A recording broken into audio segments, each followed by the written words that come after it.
Saludos, estimados alumnos, colegas, amigos, público en general.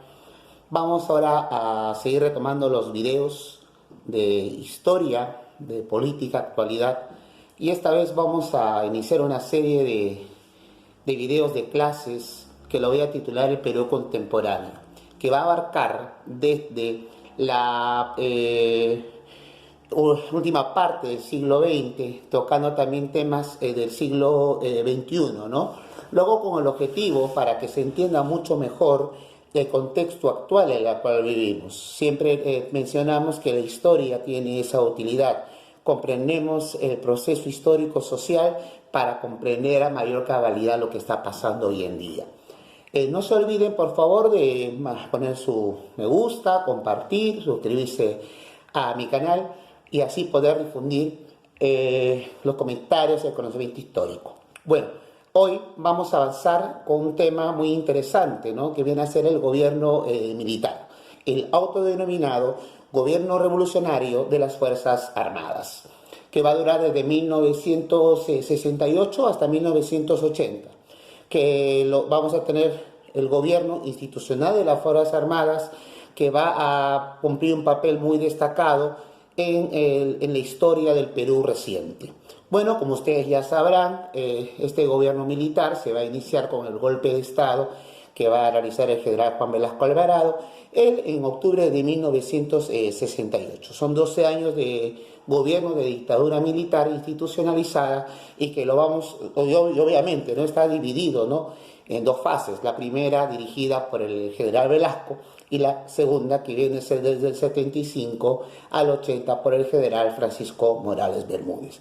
Claro que la médula esencial de este gobierno militar viene a ser la primera fase, ¿no? Puesto que el gobierno militar va a plantearse diversos objetivos en representación de una facción de la clase dominante, ¿no?, que vendría a ser la burguesía burocrática, es decir, el grupo de empresarios que van a tener el control de las empresas estatales, que a partir de la expansión económica del Estado buscan desarrollar sus planes, ¿no? Y es esta burguesía burocrática la que va a entrar al poder en el año 68. Hay que ver obviamente el contexto, ¿no? A final de los 60, el Perú tenía una fuerte crisis social y política. Vemos que el primer velaundismo fracasó, la democracia liberal burguesa también entró en un estancamiento, ¿no?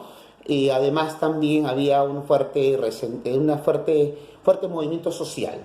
Vemos tanto el movimiento obrero, el movimiento campesino, también el movimiento estudiantil, universitario, secundario, además también la aparición de brotes guerrilleros en el año 65. Esto hizo pensar a los militares, dentro de la doctrina de seguridad nacional, para evitar una revolución de izquierdas. Por lo tanto, el golpe ha tenido el objetivo de mantener, obviamente, la situación como está, pero claro, haciendo ciertas reformas que van a ayudar a mantener lo que ellos llaman, obviamente, la seguridad nacional, ¿no? Por lo tanto, van a realizar una serie de medidas muy importantes, pero acá hay que aclarar, ¿no? Ese es el gobierno militar, y entender de qué estas medidas serán a favor del pueblo en su conjunto. Sin embargo, están enmarcados dentro del plan de la burguesía burocrática en función a reestructurar el Estado. Y bueno, vamos a tener ahí ciertas reformas, ¿no? La más célebre, la más conocida es la reforma agraria, ¿no? Esta la ley agraria de 1969 va a consistir que las tierras que antes pertenecían a la clase hacendada, a la clase terrateniente, ahora se transformen en cooperativas manejadas por el Estado. Solamente una porción mínima, hablamos de la cuarta parte de las tierras, iría en manos del campesinado.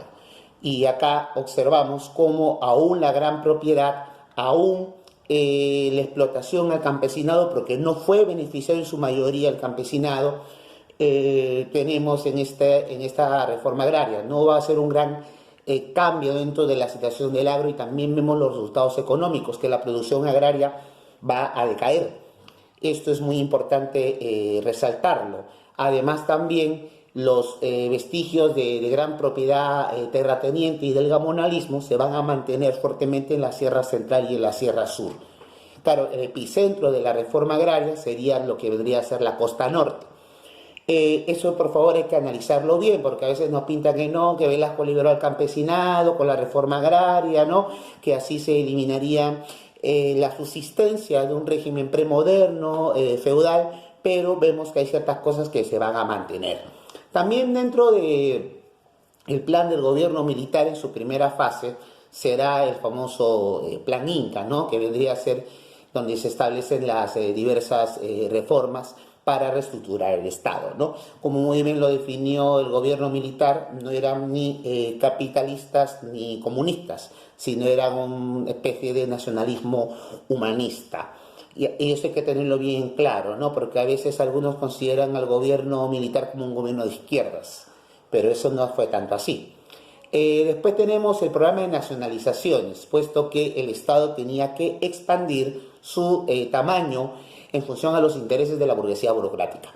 Y justamente vemos como uno de los primeros actos del gobierno militar la toma de las instalaciones de la International Petroleum Company, la IPC, que estaba en Talara, después que va a ser transformada en Petroperú.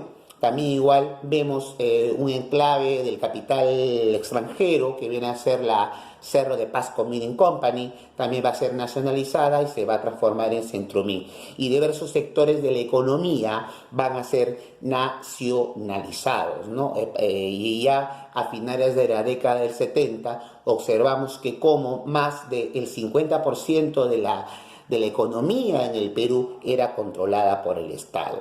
También algo muy interesante recalcar es la política de industrialización en sustitución de las importaciones. Es decir, fomentar una mediana industrialización para no depender mucho de la importación de mercadería o de maquinaria industrial. Este proyecto resultó ser muy interesante, pero a la vez también resultó ser un fracaso, puesto que es más que obvio, si tú quieres desarrollar industria, también tienes que desarrollar ciencia y tecnología. Y el detalle es justamente que el Perú no desarrollaba eso. Al final, esta industrialización quedó estancada. No tendría los resultados efectivos. También vamos a presenciar que durante la primera fase del gobierno militar vamos a tener una férrea persecución contra los enemigos del régimen, tanto lo de la derecha. Por eso no es casualidad que en el año 74 se interviniesen los medios de comunicación, van a ser nacionalizados, y también contra los movimientos populares, ¿no? Y también los partidos de izquierda. Velasco actuó interviniendo en las universidades, anulando el cogobierno estudiantil, y también va a pretender anular la gratuidad de la enseñanza. Esto va a levantar bastante un movimiento estudiantil fortísimo. Principalmente en las provincias, están las famosas protestas en Ayacucho y en Huanten en 1969 en defensa de la gratuidad de la enseñanza. Y también parte de su política educativa vamos a tener el fomento del nacionalismo, ¿no? También el establecimiento del quechua como idioma oficial en el Perú, y también se va a institucionalizar el uniforme único, ¿no? en los colegios tanto primarios y secundarios. Claro que la reforma educativa tenía como objetivo estandarizar ciertos criterios ideológicos en la población para que sigan así al gobierno militar, ¿no?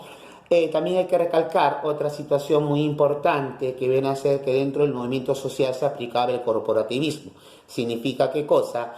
Manejar el propio movimiento popular, el movimiento obrero, campesino, en función a los intereses del régimen, muy parecido a lo que va a hacer Mussolini en Italia, o también lo que se hizo en la Alemania nazi, ¿no? Pues eso no es casualidad que muchos partidos, principalmente izquierda de la época, caractericen al gobierno militar como fascista y corporativo, por las acciones que estaba aplicando, ¿no? Es decir, que el gobierno, el Estado, dirige el movimiento obrero, en función no a los intereses de la clase obrera, sino a los intereses del gran capital, específicamente de la burguesía burocrática que tenía el control del Estado.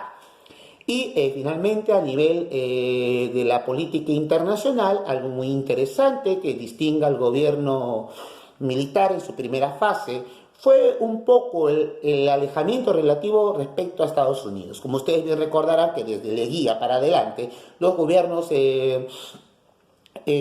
peruanos van a ser obviamente serviles a la política imperial norteamericana. Un poco que Velasco trata de mantener cierta distancia, aunque no del todo por si acaso, y hay un acercamiento a la Unión Soviética, a los países del bloque del Este, del bloque socialista. Esto también le va a ayudar a reforzar las Fuerzas Armadas. En ese contexto hay una gran compra, ¿no?, de material bélico, y además también dentro de la doctrina de la seguridad nacional planteada por los militares, vamos a tener que se tiene que reforzar obviamente la fuerza armada, ¿no?, el potencial bélico. Por ello vamos a tener inclusive rencillas con Chile, tanto así que en el año 75 estuvo a punto de estallar una nueva guerra con Chile. Bueno, al fin, el término de la primera fase va a llevarse por el propio desgaste de las reformas y también por el descontento social y la crisis económica. Uno de los hechos significativos fue en 1975, en febrero, donde se da un hecho de bastante repercusión social, que vendría a ser el paro policial, ¿no? Ustedes me imaginan que ahorita hubiese un paro de policía, sería tremendo, ¿no? En cambio, se dio en el año 75, generando una serie de acontecimientos muy violentos, ¿no?, principalmente en la ciudad de Lima, que ese hecho significaría el inicio del fin del régimen velasquista, ¿no? Ya en agosto del 75 hay un recambio interno dentro de las Fuerzas Armadas, donde ahí va a asumir el general Francisco Morales Bermúdez. Claro que esta segunda fase va a distinguirse de la primera en desmontar gradualmente las reformas aplicadas durante el gobierno de Velasco. Y obviamente esto va a estar sistematizado en el famoso plan Tupac Amaru aplicado por Morales Bermúdez. No va a ser un desmontaje así abrupto, sino iba a ser gradual. Y también vamos a tener que desde en la segunda mitad de la década del 70 ya hay un gran problema, este problema de la crisis económica, específicamente la inflación.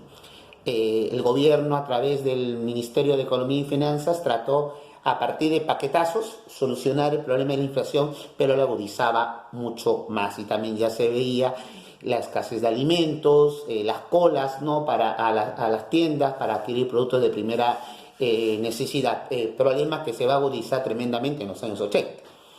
También va a sentirse fuerte presión del movimiento social.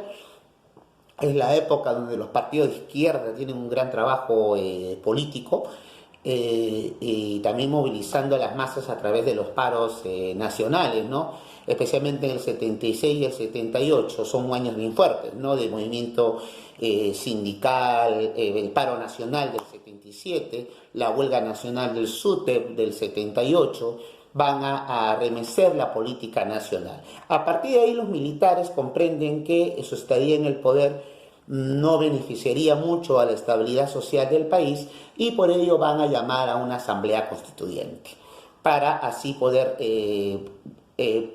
reestructurar el Estado peruano a través de la nueva Carta Magna. Se realizan las elecciones en la cual el APRA y el Partido Popular Cristiano logran una considerable cantidad de constituyentes y en efecto se elige a Aya de la Torre como presidente de la Asamblea Constituyente. Y también los partidos de izquierda logran una representación importante. Acción Popular se abstiene de participar. Finalmente, vamos a tener que se elabora la nueva constitución, que muchos constitucionalistas consideran que es una de las más avanzadas a nivel de derechos sociales. Y también se acepta una economía social de mercado, con una participación fuerte también del Estado en la economía. Y además hay algo muy interesante, que se va a otorgar el voto a los analfabetos, ¿no? El Congreso va a ser bicameral, ¿no?, dos cámaras, Cámara de Senadores, Cámara de Diputados, y el mandato presidencial se establece de cinco años. Esta constitución, como ustedes ya saben, va a ser después derogada por el gobierno de Alberto Fujimori. Finalmente, el gobierno militar terminaría con la convocatoria de las elecciones generales en el año del 80, donde resultaría ganador Acción Popular con Fernando Belaúnde Terry. Bueno, y para concluir acerca del gobierno militar, ciertas reflexiones. Obviamente que no ha sido un gobierno a favor del pueblo, como ninguno a nivel de nuestra historia republicana, pues, ¿no? Y que representa a una facción, ¿no?, de la clase dominante, que pensó que modernizando ciertas formalidades de la economía y de la sociedad peruana iba a calmar los ánimos de las masas respecto a un peligro de estallido revolucionario. Bueno, eso no va a ocurrir porque nosotros ya vemos los acontecimientos de los años 80 y también varios problemas que el Perú va a vivir fuertemente en los 80, como el problema de la hiperinflación, el problema también del aumento de la deuda externa, se va a incubar justamente en los años 70 durante el régimen militar. Claro, un gobierno autoritario, corporativo y obviamente a favor de una facción de la clase dominante. Eso sería en conclusiones. Vamos a seguir con diversas también temas muy interesantes. El siguiente capítulo hablaré de la muy importante y crucial década de los 80. Hasta acá nada más sería. No se olviden de compartir, darle me gusta y hasta una siguiente oportunidad. Muchas gracias y hasta luego.